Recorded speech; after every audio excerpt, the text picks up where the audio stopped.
Hello नमस्कार दोस्तों, स्वागत है आप सभी का आपके अपने इस यूट्यूब चैनल पर। दोस्तों आज हम एक बार फिर से यूपी पुलिस कांस्टेबल भर्ती के लिए रीजनिंग की एक इम्पोर्टेंट क्लास देखने वाले हैं। दोस्तों आज की क्लास में हमारा रीजनिंग का प्रैक्टिस सेट नंबर 2 रहने वाला है। दोस्तों यदि आपने पहला प्रैक्टिस सेट नहीं देखा है तो आप पिछले प्रैक्टिस सेट को भी देखिए, जो कि पहले प्रैक्टिस सेट में आपके सारे के सारे प्रीवियस ईयर क्वेश्चन एग्जाम में जो पूछे गए थे 2019 के में, उसमें हमने सारे के सारे क्वेश्चन आपको वहां पर करवाए हैं। इसके अतिरिक्त आज की इस क्लास में हम देखेंगे एक बार फिर से रीजनिंग का जो 2018 में पेपर हुआ था उसके इम्पोर्टेंट क्वेश्चंस, किस तरह से क्वेश्चन पूछे जाते हैं और इस तरह के पैटर्न से आपके आने वाले एग्जाम में भी क्वेश्चन पूछे जाएंगे, तो इसलिए ये क्लासेस इंपॉर्टेंट है। तो आज की इस क्लास में रीजनिंग को हम बिल्कुल शॉर्ट ट्रिक एवं बेहतरीन तरीके से समझेंगे। कुछ इस प्रकार से प्रश्नों का अध्ययन करेंगे, जैसे कि क्वेश्चन नंबर 1 को आप देख रहे हैं, कलम पेंसिल और कागज। दोस्तों ये बैन आरेख का एक इम्पोर्टेंट क्वेश्चन है। इसमें हमें बताना है कि कलम पेंसिल और कागज के बीच में कौन सा बैन आरेख बनेगा। इसके अतिरिक्त क्वेश्चन नंबर 15 को देखेंगे, असंगत की पहचान कीजिए। यहाँ पर दोस्तों कहा है कि असंगत की पहचान करो। यहाँ पर 4 आपको आकृतियां दी गई हैं, इनमें से जो एक आकृति है वो विषम है यानी असंगत है, तो उसी आकृति को हमें यहाँ पर छांटना है। तो चलिए शुरुआत करते हैं दोस्तों आज की इस क्लास की। ठीक है, आज की क्लास शुरू करने से पहले आप लोग एक बार से इस सेशन को अपने दोस्तों में शेयर कर दीजिए। आपके सामने है, देखो कहा है हमसे यहाँ पर कलम पेंसिल और कागज। कलम पेंसिल और कागज में प्यारे दोस्तों सही बैन आरेख कौन सा हो जाएगा, हमें ये बताना है। तो देखो अगर कलम की बात करते हैं तो कलम क्या है, आप कहेंगे कलम एक मतलब जो पेन जिससे हम लिखते हैं वो कलम होता है, उसी प्रकार जिससे बच्चे लिखते हैं पेंसिल होती है, और कागज पर दोनों चीजों से लिखा जाता है। तो देखो सबसे पहले अगर बात करते हैं इस आरेख की, कलम पेंसिल तथा कागज की, तो तीनों लिखने के लिए प्रयोग किए जाते हैं। तीनों के तीनों ये लिखने के लिए प्रयोग किए जाते हैं, अच्छे से याद रखेंगे। ठीक है, इसको आप लोगों को याद रखना है। तो ये कैसे हो जाएंगे, इसका जो आकृति बनेगा वो एक आपका किसके लिए, कलम के लिए हो जाएगा। ठीक है, यहाँ पर कलम K4 बना देते हैं। उसके बाद एक दोस्तों आपका P4 पेंसिल के लिए हो जाएगा, और एक आपका यहाँ पर कागज के लिए हो जाएगा, इस तरह से। तो तीनों के तीनों अलग आकृतियां दिखाई देंगी। कलम पेंसिल और कागज की तीनों आकृतियां अलग हैं। तो देखो ऑप्शन नंबर 1 में इस तरह की आकृति दिखाई दे रही है, यही इसका सही उत्तर हो जाएगा। ठीक है दोस्तों, बढ़ते हैं आज के दूसरे क्वेश्चन की तरफ। दूसरा क्वेश्चन कहा है, चित्र ए से लेकर ई, चित्र में ए से लेकर ई तक सबसे असंगत चित्र की पहचान कीजिए जब किसी दर्पण को ए बी पर रखा जाए। तो दोस्तों यहाँ पर देखो कहा है, यहाँ पर हमें दर्पण प्रतिबिंब पूछा है। यहाँ पर A B C D E नाम के ये चित्र दे रखे हैं, बी डी ई, उल्टा पी है, आर है। तो इस तरह का हमें क्या बताना है, दर्पण प्रतिबिंब बताना है। तो क्या बता सकते हैं, देखो ये ए और बी नाम का दर्पण रखा है। दर्पण में क्या होता है दोस्तों, जो अगर वस्तु इस साइड दाएं दिशा में है तो दर्पण के विपरीत जाकर के ये बाएं बन जाती है। मतलब क्या होता है, इसका आपका दायां बायां चेंज हो जाता है दर्पण प्रतिबिंब में, इतनी बात याद रखनी है। ठीक है, तो अगर हम देखेंगे यहाँ पर इस आर को, तो जब ये दर्पण के उस तरफ जाएगा, जब उस तरफ जाएगा तो यहाँ पर आर कुछ इस तरह का दिखाई देगा। ठीक है, इस तरह का आर इस तरह का दिखाई देगा, इसको आप लोग अच्छे से याद रखेंगे। उसके बाद ये देखो ये नीचे पी बना है, तो पी हमारा कुछ इस तरह का दिखाई देगा। ठीक है, इस तरह का। इसके बाद ई बना है उल्टा, तो ई हमारा सीधा दिखाई देगा।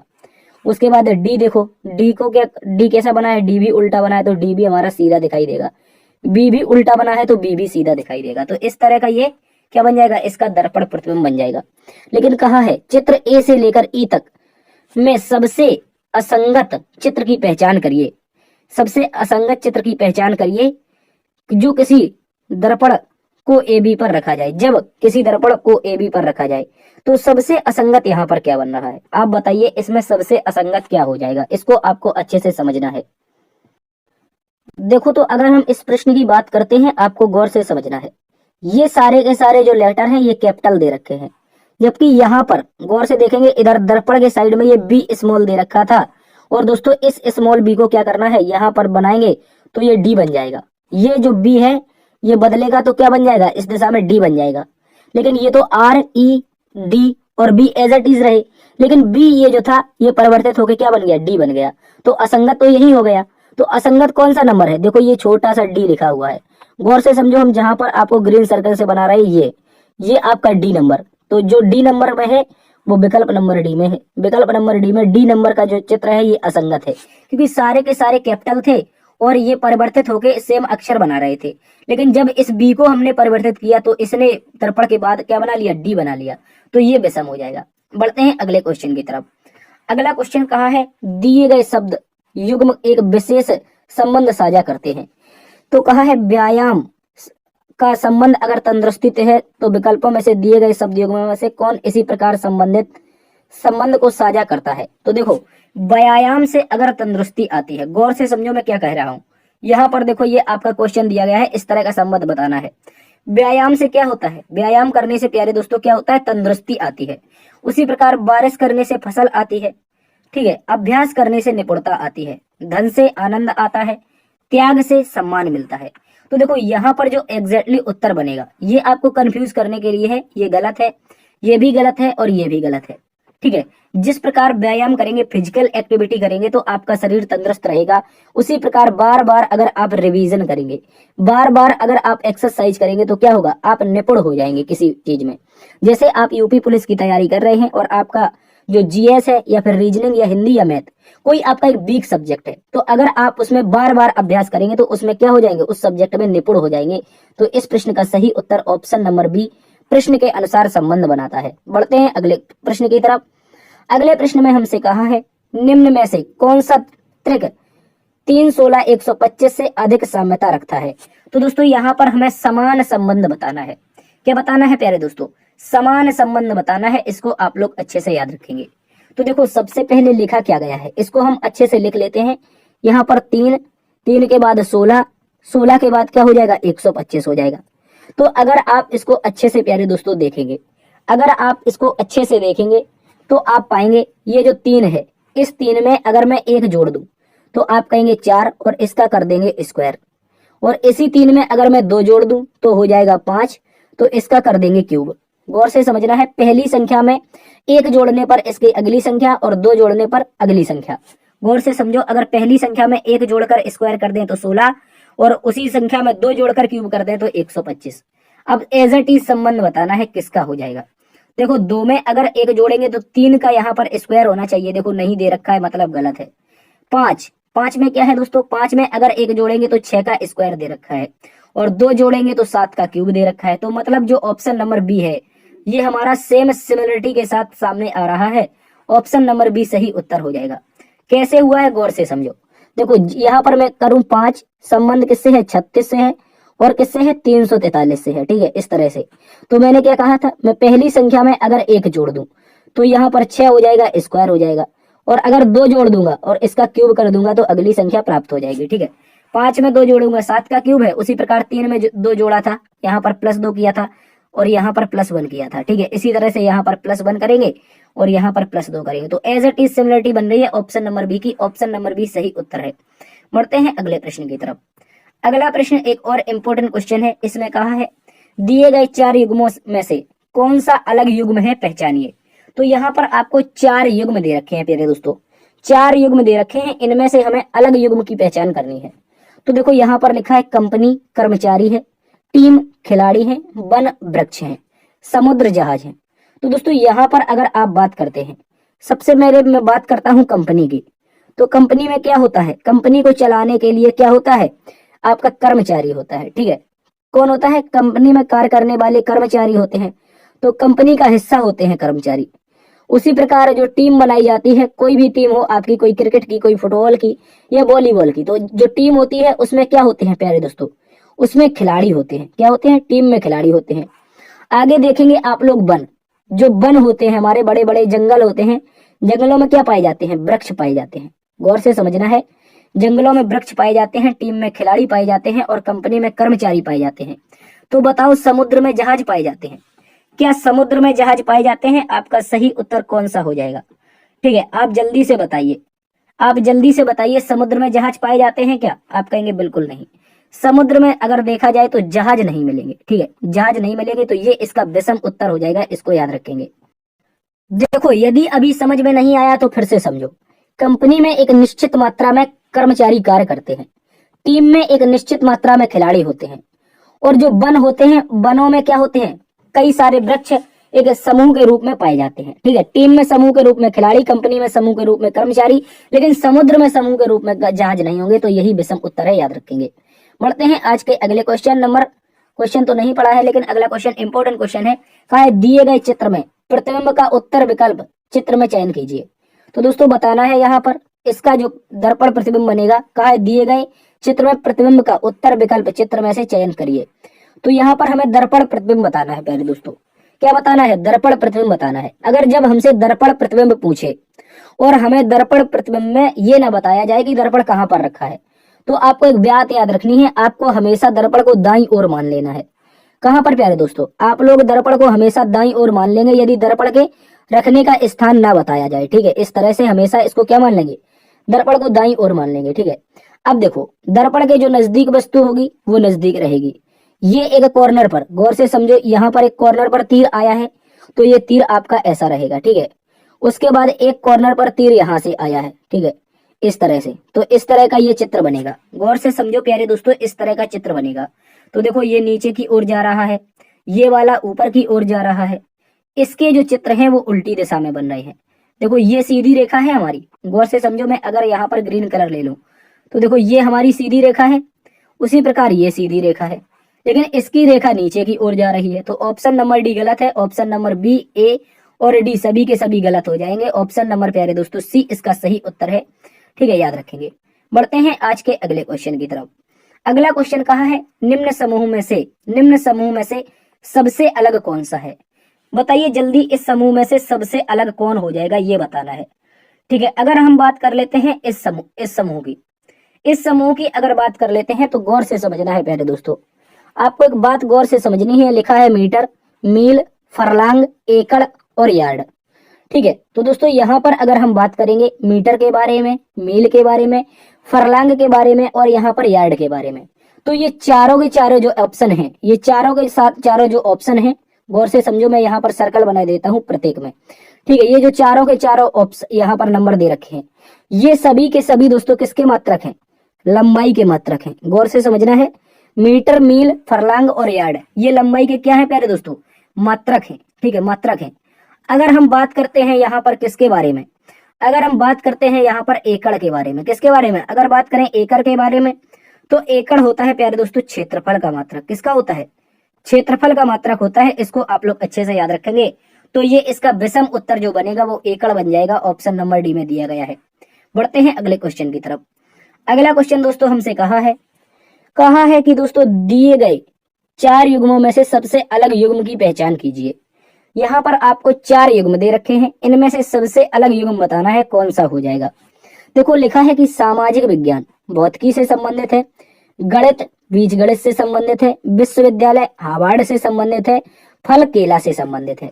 तो आपको एक बात याद रखनी है, जो सामाजिक विज्ञान होता है, सामाजिक विज्ञान के अंदर कभी भी फिजिक्स नहीं पढ़ाई जाती है। प्यारे दोस्तों गौर से समझना है, जनरल साइंस के अंतर्गत, आपकी एसएसटी के अंतर्गत कभी भी भौतिकी नहीं पढ़ाई जाती है। ठीक है, तो ये भौतिकी वाला जो उत्तर दे रखा है ऑप्शन नंबर 1, ऑप्शन नंबर 1 इसका विषम उत्तर हो जाएगा। याद रखेंगे। देखो कैसे विषम होगा, गौर से समझना है आपको। देखो जो गणित होता है, गणित का ही एक हिस्सा होता है बीज गणित। गणित में पार्ट होते हैं 2, अंक गणित, बीज गणित। तो बीज गणित होता है गणित का हिस्सा। विश्वविद्यालय एक प्रकार में आप देखेंगे तो हार्वर्ड यूनिवर्सिटी एक प्रसिद्ध यूनिवर्सिटी है आपके इंग्लैंड की। ठीक है, उसके बाद फल को देखेंगे तो फल के अंतर्गत केला आता है, गणित के अंतर्गत बीज गणित आता है, विश्वविद्यालय के अंतर्गत हार्वर्ड आता है। लेकिन सामाजिक विज्ञान के अंतर्गत कहीं भी आपका भौतिकी यानी कि फिजिक्स नहीं आता है। तो ऑप्शन नंबर 1 विषम है। अगले प्रश्न की बात करते हैं। लिखा है सही विकल्प का चयन कीजिए जो तीसरे पद से ठीक उसी प्रकार संबंधित हो जैसे दूसरा पद पहले पद से संबंधित है। तो दोस्तों यहाँ पर बताना है। देखो लिखा है लकड़ी खंड से संबंधित है। गौर से प्यारे दोस्तों इसको समझो। लिखा गया है लकड़ी को, किसको? लकड़ी को। तो लकड़ी किससे संबंधित है? आप कहेंगे सर खंड से संबंधित है। तो संबंध किसका बताना है? ब्रेड का बताना है। ब्रेड का संबंध किससे हो जाएगा? देखो एक बात समझनी है आपको। यहाँ पर जो लकड़ी होती है, लकड़ी का जो टुकड़ा होता है, क्या होता है? लकड़ी का जो टुकड़ा होता है प्यारे दोस्तों उसे खंड कहा जाता है। क्या कहा जाता है? लकड़ी के टुकड़े को खंड कहा जाता है। उसी प्रकार जो ब्रेड का टुकड़ा होता है, छोटा सा ब्रेड का जो टुकड़ा होता है प्यारे दोस्तों उसको स्लाइस कहा जाता है। क्या कहा जाता है? स्लाइस कहा जाता है। इस तरह से ऑप्शन नंबर जो सी है वो इसका सही उत्तर हो जाएगा। आप लोग अच्छे से याद रखेंगे। देखो, जो लकड़ी का एक भाग होता है उसे खंड कहते हैं, ब्रेड का एक छोटा सा भाग होता है उसे स्लाइस कहते हैं। बढ़ते हैं अगले क्वेश्चन की तरफ। अगला क्वेश्चन कहा गया है, दिए गए, कहा है दोस्तों, दिए गए विकल्पों में से उस विकल्प को पहचानिए जो पहले चित्र का जल प्रतिबिंब हो। तो दोस्तों हमें यहाँ पर क्या बताना है, मिरर इमेज नहीं, अब की बार में वाटर इमेज बताना है। क्या बताना है, वाटर इमेज। तो वाटर इमेज में क्या होता है, मान लीजिए मैं यहाँ पर एक वस्तु रख देता हूँ, मान लीजिए यहाँ पर एक मैं सर्कल रख देता हूँ, तो इसके जो क्षैतिज बनेगा, जो क्षैतिज बनेगा वो आपका इस तरह से क्या बन जाएगा, मिरर नहीं वाटर इमेज बन जाएगा। ठीक है, अगर मैं इस तरह से एक इस आकृति को बनाता हूं तो ये वाटर इमेज में कुछ इसी तरह की दिखाई देगी। ठीक है, इस तरह से, तो ये बताना है। तो वाटर इमेज में क्या होता है, ऊपर जो जितने सतह के नजदीक होगा वो उतने पहले ही दिखाई देगा।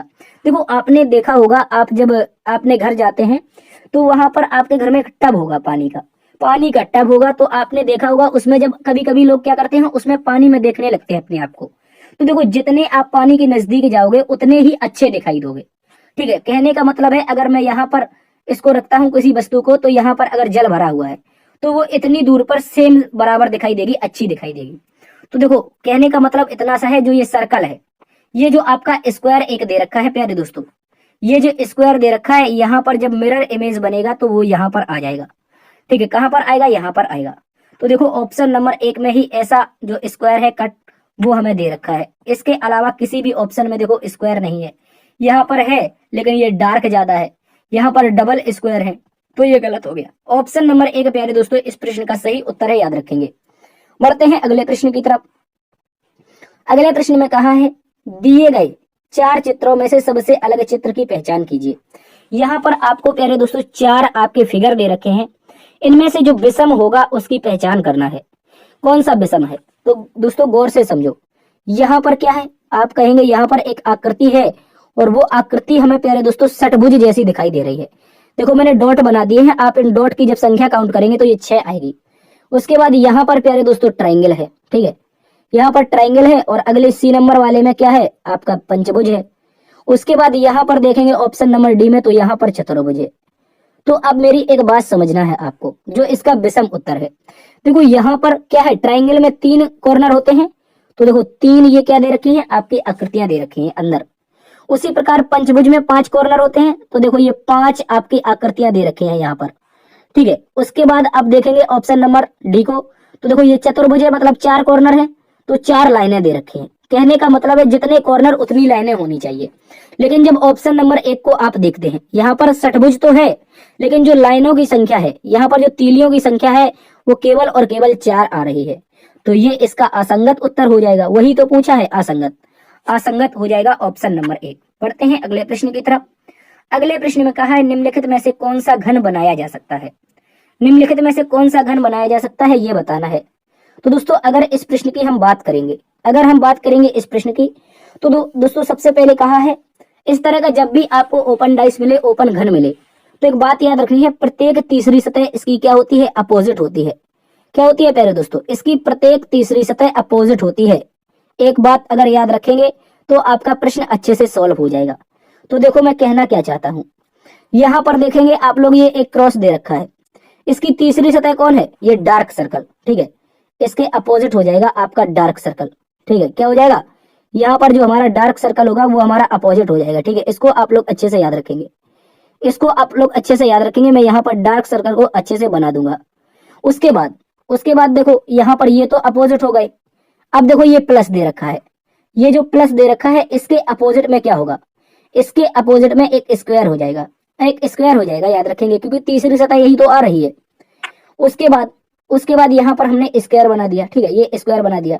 अब देखो और क्या अपोजिट आएगा, ये एक खाली वृत्त दे रखा है। क्या दे रखा है, एक खाली सर्कल दे रखा है, और खाली सर्कल के अपोजिट में ये एक स्क्वायर आएगा जो कि चारों तरफ से कॉर्नर से कट होगा। तो एक स्क्वायर आएगा जो कि चारों कॉर्नर से क्या होगा, कट होगा। तो इस तरह का याद रखेंगे।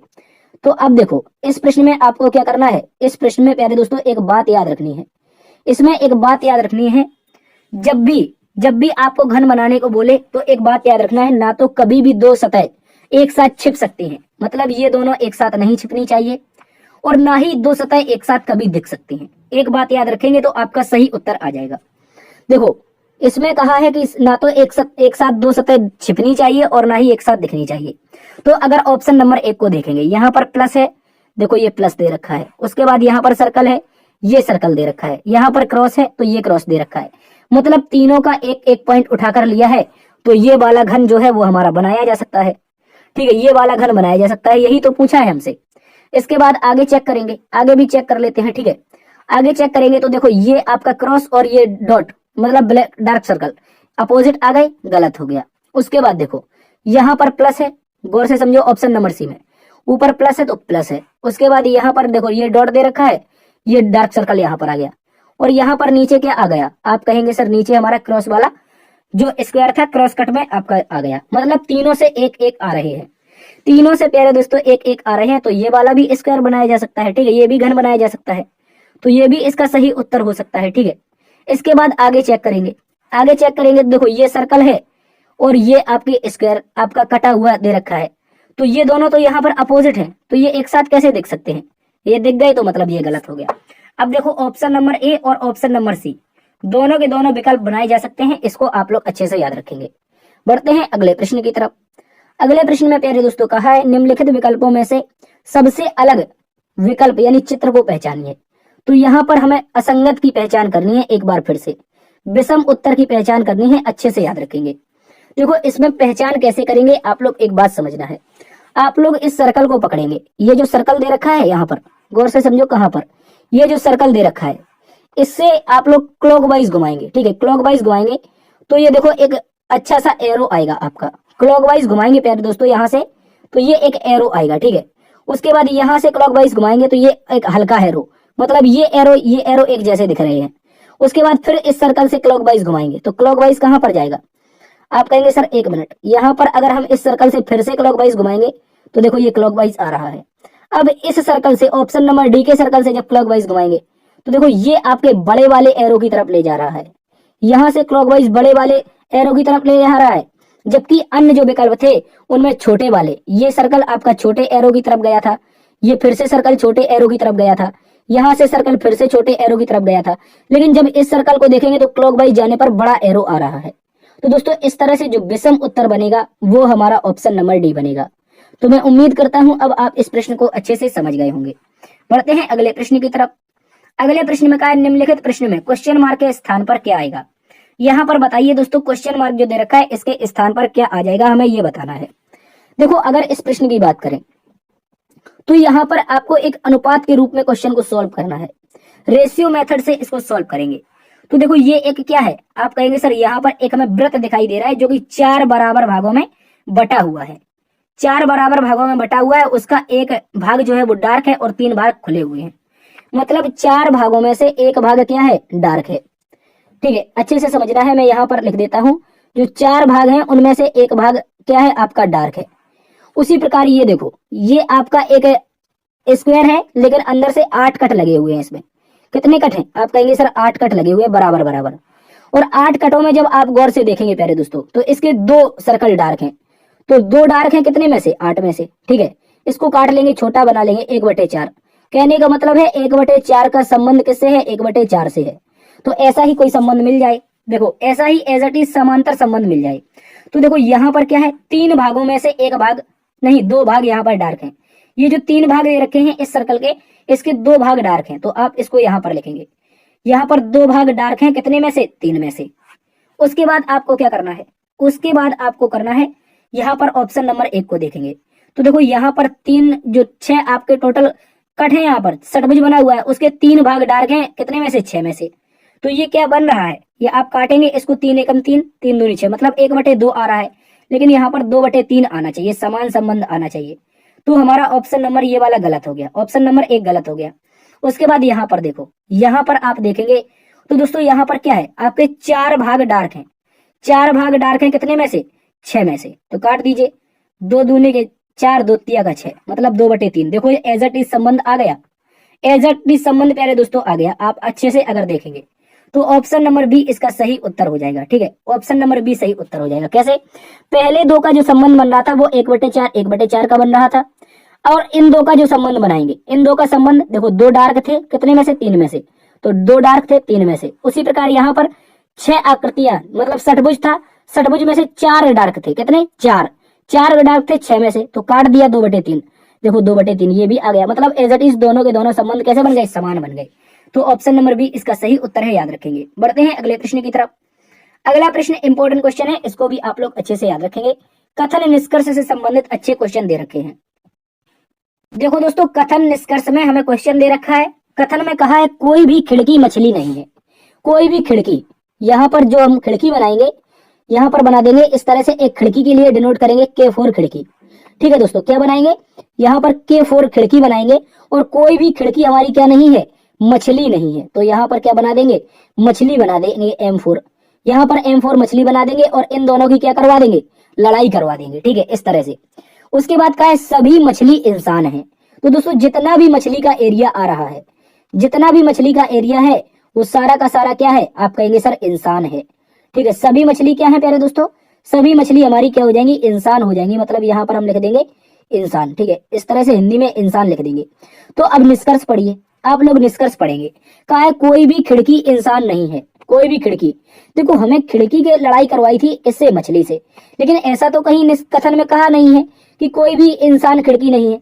तो ऐसा नहीं कहा है, तो ये पॉजिटिव कथन में नेगेटिव निष्कर्ष आ गया, तो ये गलत हो गया। ठीक है, कोई भी खिड़की इंसान नहीं है ये कहा है, और निष्कर्ष कैसे बता सकते हैं? हो सकता है कुछ खिड़की क्या बन जाए, आपकी इंसान बन जाए, हो सकता है ना बने, तो हमें एग्जैक्टली पता नहीं चल रहा है, और एग्जैक्टली पता नहीं चल रहा है तो ये वाला गलत हो गया। इसके बाद कहा कोई भी इंसान खिड़की नहीं है। कोई भी इंसान खिड़की नहीं है। कोई भी इंसान खिड़की नहीं है, फिर से वही बात बोल दी। अभी हमने कहा था हमें पता नहीं चल रहा है, तो नहीं चल रहा है पता, तो नहीं चल रहा है। मतलब पहले खिड़की इंसान पूछा था, अब की बार इंसान खिड़की पूछ लिया।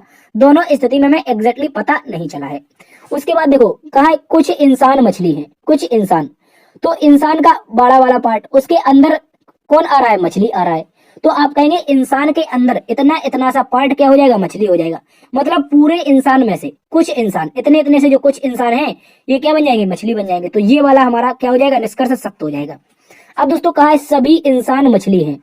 सभी इंसान मछली हैं। तो गौर से एक बात फिर से समझो, एक बात आप लोग फिर से समझो। तो जो इंसान का ये बड़ा वाला सर्कल हमने बनाया था, ये क्या ये बड़ा वाला सर्कल इतने छोटे वाले मछली के सर्कल में आ सकता है? जल्दी से बताओ, क्या ये आ सकता है छोटे वाले मछली के सर्कल में? क्या छोटे वाले मछली के सर्कल में आ जाएगा बड़ा वाला सर्कल? आप कहेंगे हमें तो नहीं पता है, कैसे आ जाएगा? साफ साफ दिखाई दे रहा नहीं आएगा। तो ये वाला भी गलत हो गया। अब दोस्तों हमें क्या पता चला है निष्कर्ष में? केवल निष्कर्ष नंबर 3 अनुसरण खाता है। मतलब केवल निष्कर्ष नंबर 3 अनुसरण करता है। तो इस प्रश्न का सही उत्तर ऑप्शन नंबर क्या हो जाएगा? सी सही उत्तर हो जाएगा, याद रखेंगे। बढ़ते हैं दोस्तों आज के अगले प्रश्न की तरफ। अगला प्रश्न भी कथन निष्कर्ष से संबंधित एक अच्छा क्वेश्चन है। कहा है दोस्तों यहाँ पर हमसे कथन में कुछ खड़िया डस्टर है। कुछ जो चौक या फिर कह सकते हैं खड़िया, ये क्या है? डस्टर है। तो दोस्तों सबसे पहले हम बनाएंगे कुछ खड़िया क्या है? डस्टर है। तो यहाँ पर कुछ खड़िया लिख देंगे हम। यहाँ पर क्या लिख देंगे? कुछ खड़िया का पार्ट क्या हो जाएगा प्यारे दोस्तों? वो D4 डस्टर हो जाएगा। ठीक है, D4 डस्टर या फिर डा4 डस्टर लिख देते हैं। ठीक है, इस तरह से ये डस्टर हो जाएगा। कहा है सभी डस्टर बोर्ड हैं। जितने भी प्यारे दोस्तों डस्टर दे रखे हैं, जितने भी हमारे डस्टर हैं, वो सारे के सारे डस्टर क्या है? बोर्ड हैं। क्या है दोस्तों? बोर्ड हैं। तो इस तरह से हम इनको क्या बना देंगे? सभी डस्टर को बोर्ड बना देंगे। देखो कहा है कुछ चौक बोर्ड हैं। कुछ चौक या खड़िया बोर्ड हैं। तो देखो ये खड़िया थी और ये बोर्ड था, तो इनका संबंध बन तो रहा है। कौन वाला? ये वाला संबंध। ये खड़िया और बोर्ड का संबंध बन रहा है, क्योंकि खड़िया डस्टर का संबंध था, और हमसे कथन में कहा गया है कि सभी डस्टर बोर्ड हैं। तो इस तरह से ये वाला संबंध हमारा खड़िया का डस्टर से भी बन जाएगा और खड़िया का बोर्ड से भी बन जाएगा। तो वहीं पे पूछा है कुछ चौक खड़िया बोर्ड हैं, मतलब क्या हो जाएगा? हमारा पहला वाला निष्कर्ष सत्य हो जाएगा। क्या हो जाएगा प्यारे दोस्तों? पहला वाला निष्कर्ष हमारा सत्य हो जाएगा। इसको याद रखेंगे। आगे कहा है कोई भी डस्टर बोर्ड नहीं है। कोई भी डस्टर बोर्ड नहीं है। पॉजिटिव कथन नेगेटिव निष्कर्ष, गौर से समझो। पॉजिटिव कथन में नेगेटिव निष्कर्ष कहा है कोई भी डस्टर, ये डस्टर बोर्ड नहीं है। आप कैसे कह सकते हैं?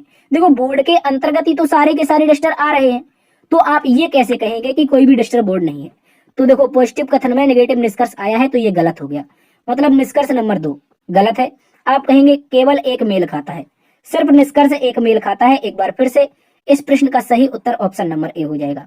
बढ़ते हैं अगले प्रश्न की तरफ। अगला प्रश्न फिर कथन निष्कर्ष से संबंधित है।